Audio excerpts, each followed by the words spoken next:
SSC নিয়োগ মামলায় কলকাতা হাইকোর্টের বৃহত্তর বেঞ্চ অতি সম্প্রতি প্রায় 26,000 চাকরি বাতিল ঘোষণা করেছে। এই নির্দেশকেই চ্যালেঞ্জ করে রাজ্য এসএসসি চাকরিহারাদের একাংশ সুপ্রিম কোর্টে গেলেও কোনো সুফল আপাতত পায়নি। তবে অতিরিক্ত শূন্যপদ তৈরি নিয়ে সিবিআই তদন্ত প্রক্রিয়া স্থগিতাদেশ রয়েছে। কলকাতা হাইকোর্টের বিভিন্ন বেঞ্চে এসএসসি যোগ্য অযোগ্যদের সঠিক তালিকা দেয়নি বলেই অভিযোগ।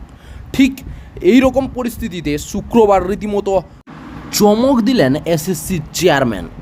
আদালত জানিয়েছিল যোগ্যদের তালিকা এসএসসি দেয়নি, তাই এই ব্যবস্থা নিতে হয়। শুক্রবার যোগ্য প্রার্থী বলে দাবি করা একদল চাকরিহারাদের দেখা করলেন চেয়ারম্যানের সাথে। এরপরই চেয়ারম্যান দাবি করলেন যে যোগ্য অযোগ্য জোট খোলা সম্ভব। সুপ্রিম কোর্টে যোগ্য শিক্ষকদের নাম জানাবে স্কুল সার্ভিস কমিশন।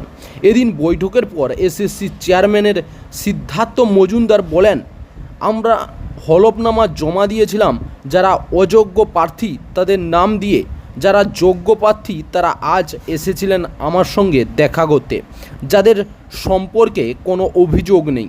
এসএসসি অবশ্যই রয়েছে যোগ্যদের সঙ্গে।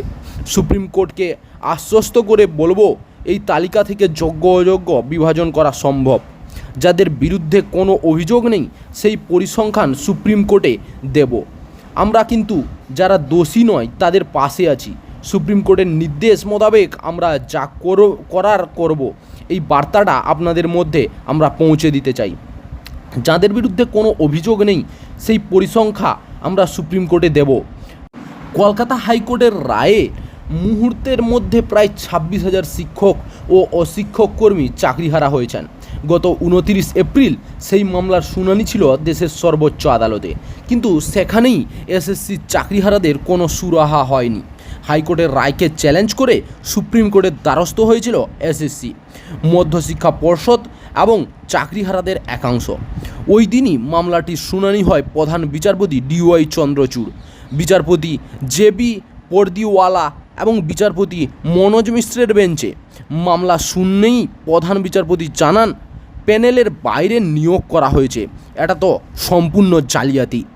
চাকরির খবর থেকে শুরু করে নিয়োগের খবর থেকে শুরু করে ঝড়ঝঞ্ঝা, দেশ বিদেশ, রাজ্য, জেলা এবং আপনার শহরের খবর একটা চ্যানেল আমাদের newsbangla.com-এ সবার আগে আপনারা পেয়ে যাবেন। তাই চ্যানেলটাকে অতি অবশ্যই সাবস্ক্রাইব করে পাশ থেকে বেল আইকনটা ক্লিক করে অল নোটিফিকেশন অন করে রাখুন।